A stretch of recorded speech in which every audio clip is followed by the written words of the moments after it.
નમસ્કાર મિત્રો. આજે એક એવી ઘટનાની વાત કરવાની છે જેમાં એક છોકરી કોઈ સપનું વિચારે છે, કોઈ સપનું લઈ અને એને પૂરું કરવા આગળ વધે છે અને એ જ સપનું એની કમજોરી પણ બને છે અને એ જ સપનું એના મોત સુધીનું કારણ પણ બને છે. આંખોમાં ચમક હોય, ગાલો પર લાલી હોય અને તેમજ એ સપના પૂરા કરવાનો ખૂબ જોશ હોય અને એ જ જોશ તમારી કમજોરી પણ બને છે અને તેમજ એનો ફાયદો કોઈ ઉઠાવે છે. એક આવી જ ઘટના સામે આવી છે જેમાં તમે એક સુંદર દીકરી છે ને જોઈ શકો છો. એને ખૂબ રીલ્સ બનાવવાનો શોખ હતો, ઇન્સ્ટાગ્રામમાં રીલ્સ પણ બનાવતી અને એને ઇન્ફ્લુએન્સર પણ થવું હતું. એનો બોયફ્રેન્ડ પણ હતો. 4 વર્ષથી એ રિલેશનશિપમાં પણ હતી. સોશિયલ મીડિયાના માધ્યમથી જ એનું રિલેશનશિપ પણ થયું હતું. પરંતુ એ જ સોશિયલ મીડિયા, એ જ ઇન્ફ્લુએન્સિંગ અને એનો જ પ્રેમ બધું જ એને મોંઘું પડ્યું અને એનો જીવ લેવાઈ ગયો. શું કામ લીધો અને હું કેમ એવું કહું છું કે રીલ્સ બનાવી એની માટે ખરાબ સાબિત થઈ, એમ ના કહી શકાય કે ખરાબ સાબિત થઈ, પણ એની કમજોરી, એનું સપનું તેમજ એનો ફાયદો એના બોયફ્રેન્ડે ઉઠાવ્યો. શું ઘટના બની હતી તેની વિગતે વાત આજની ક્રાઇમ સ્ટોરીમાં. નમસ્કાર, આપ જોઈ રહ્યા છો ગુજરાત તકનો ક્રાઇમનો કાર્યક્રમ અને હું તમારી સાથે જ્યોતિકા પંડ્યા.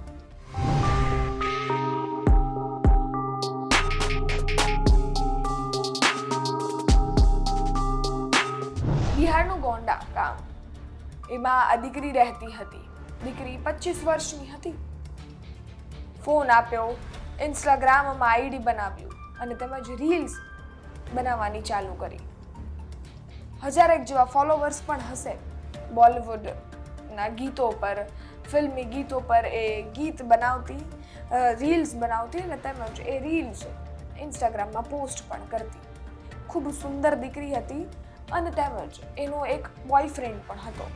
એ બોયફ્રેન્ડ પણ રીલ્સ જ બનાવતો અને સાથે એ એક ઇલેક્ટ્રિશિયન પણ હતો, એની દુકાન પણ હતી.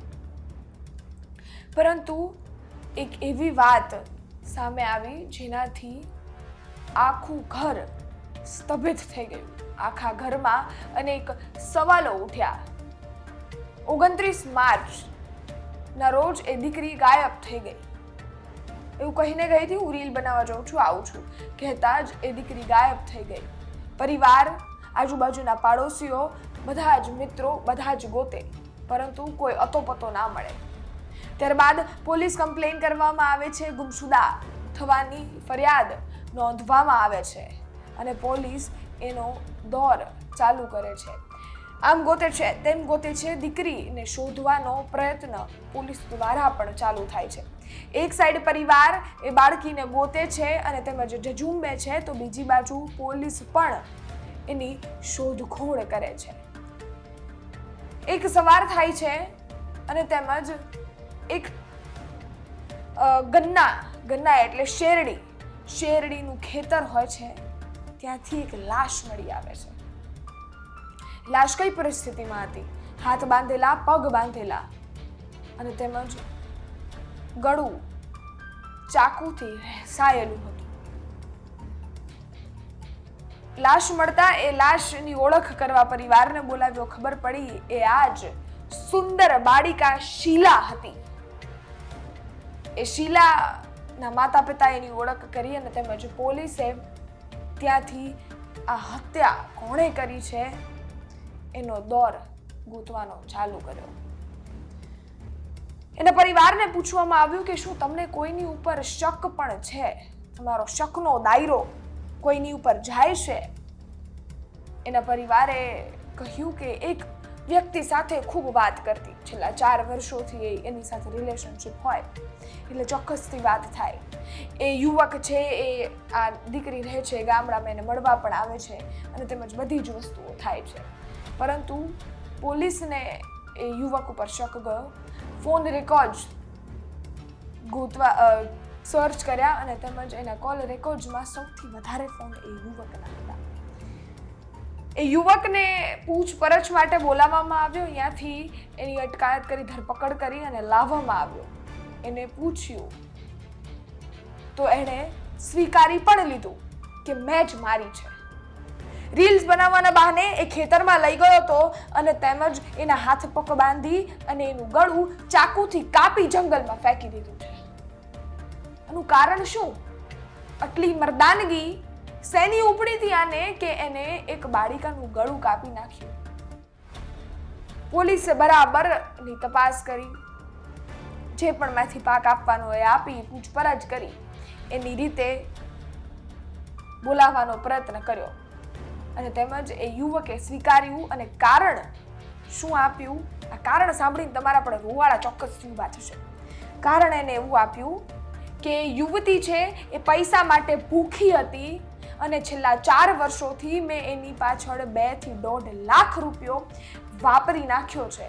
હું જે દુકાનમાં કામ કરતો હતો, ઇલેક્ટ્રિકની દુકાન હતી, એ દુકાનને પણ મેં વેચી નાખી અને એ પૈસા પણ એની પાછળ મેં વાપર્યા છે.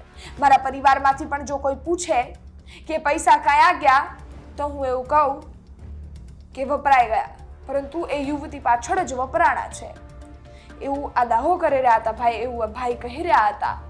અને સાથે જ એનું એવું પણ કહેવું હતું કે મારી પાસે પૈસા પૂરા થયા એટલે મને એવો આભાસ હતો, મને એવી શંકા હતી કે યુવતી બીજા કોઈ યુવક સાથે પણ, એ શીલા નામની દીકરી બીજા કોઈ યુવક સાથે પણ વાત કરે છે અને તેમજ મને છોડવાના મૂડમાં છે. મારા પૈસા પૂરા થઈ ગયા એટલે મારી સાથે વાત ઓછી કરી દીધી અને તેમજ મારો ઉપયોગ કરી લેવામાં આવ્યો, આવી વાત કરવામાં આવી. એક પૈસા, એક ઇન્સ્ટાગ્રામની રીલ અને એક શક કોઈનું જીવન પૂર્ણ કરી દે છે. આ ઘટના એ સાબિત કરે છે. પોલીસે ધરપકડ કરી અને તેમજ એ યુવક હાલ સળિયા પાછળ છે અને સાથે જ આ સમગ્ર બાબતે પોલીસનું નિવેદન પણ આવ્યું છે. શું કહે રહ્યા છે પોલીસ અધિકારી તે સાંભળો. जनपद गोंडा पुलिस की थाना कोतवाली देहात एसओजी एवं सर्विलांस टीम द्वारा एक 25 वर्षीय युवती के ब्लाइंड मर्डर की घटना का सफल अनावरण करते हुए हत्या आरोपी अरुण कुमार को गिरफ्तार किया गया. उसके निशानदेही से एक आला कत्ल चाकू बरामद किया गया है. अवगत कराना है कि दिनांक 30 मार्च को थाना कोतवाली देहात क्षेत्र अंतर्गत निवासी एक व्यक्ति द्वारा थाने पर लिखित तहरीर के माध्यम से सूचना दी थी कि उसकी 25 वर्षीय बेटी जो कि दिनांक 29 मार्च को घर से बिना बताए कहीं चली गई है, वह वापस नहीं आई है. उसके संबंध में थाना कोतवाली देहात पर सुसंगत धाराओं में पंजीकृत किया गया था और पुलिस द्वारा लड़की के बरामदगी के प्रयास किए जा रहे थे. इसी बीच दिनांक 2 अप्रैल 2026 को थाना कोतवाली देहात पुलिस को सूचना प्राप्त हुई कि ग्राम बदवल में एक गन्ने के खेत में एक 25 वर्षीय युवती का शव पड़ा हुआ है जिसके गले पर चोट के निशान है. इस पर तत्काल स्थानीय पुलिस व उच्च अधिकारीगण मौके पर पहुंचे. घटनास्थल का निरीक्षण किया गया और मृतका की पहचान वादी द्वारा अपनी पुत्री के रूप में की. इसके उपरांत मौके पर फील्ड यूनिट टीम एवं डॉग स्क्वाड टीम को बुलाया जाकर साक्ष्य संग्रह कार्रवाई करवाई गई. श्रीमान पुलिस अधीक्षक महोदय गोंडा द्वारा घटना के शीघ्र व सफल अनावरण हेतु कुल 4 पुलिस टीमों का गठन किया गया था और इसी क्रम में आज दिनांक 4 अप्रैल को मुख्य हत्या आरोपी अरुण कुमार को गिरफ्तार किया गया है. पूछताछ में आरोपी ने बताया कि आरोपी एवं मृतका वर्ष 2022 से दोनों ही संपर्क में थे और दोनों की दोस्ती सोशल मीडिया साइट्स के थ्रू हुई थी. दोनों ही सोशल मीडिया पर रील्स बनाकर अपलोड करते थे और दोनों के मध्य प्रेम प्रसंग था.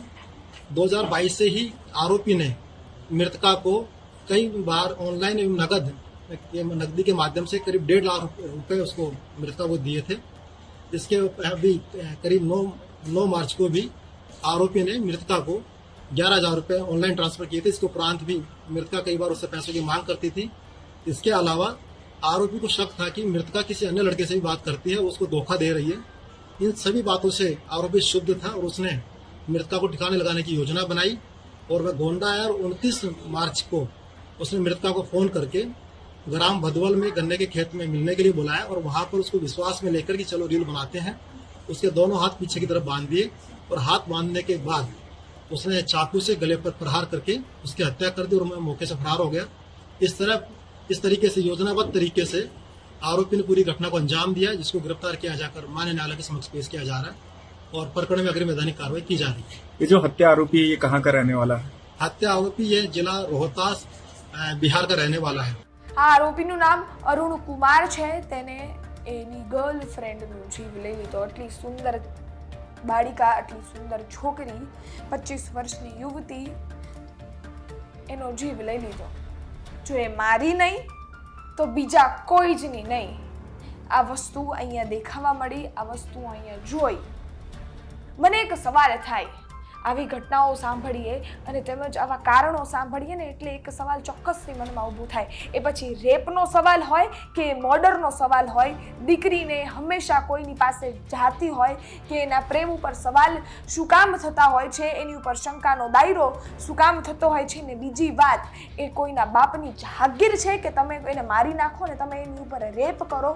એ ના પાડે તો તમે એની ઉપર બદસલુકી કરી અને તેને બદનામ કરો. શું તમે એને કોઈના બાપની જાગીર સમજી છે કે તમે એની સાથે આ રીતનું સલુક કરો છો? આ ઘટનામાં એ પૈસા હોય, જે પણ વસ્તુઓ હોય, પરંતુ એને મારવાનો અધિકાર કોણે આપ્યો? તો એ દીકરીના સપના, જેને ઇન્ફ્લુએન્સર બનવું હતું, એ હજી તો વાત સાબિત પણ નહોતી થઈ ને કે એને બીજા કોઈ સાથે અફેર હશે. એને તો એવી શંકા હતી અને શંકાના દાયરામાં જ મારી નહીં તો કોઈની નહીં આ ભાવ રાખી અને એને એ યુવતીનો જીવ શું કામ લઈ લીધો? આવો સવાલ ચોક્કસથી થાય. અને દુનિયાની આ પરિસ્થિતિ આવા નરાધમોને લીધે જ છે અને એટલે જ દીકરીઓની સુરક્ષાને લઈ હંમેશા સવાલ ઉઠતા હોય છે. આ ઘટનાને લઈ તમારું શું માનવું છે? કોમેન્ટ ચોક્કસથી કરજો. આવી ઘટનાઓ સામે આવતા તમારે ને મારા ચોક્કસથી રૂવાડા ઊભા થાય.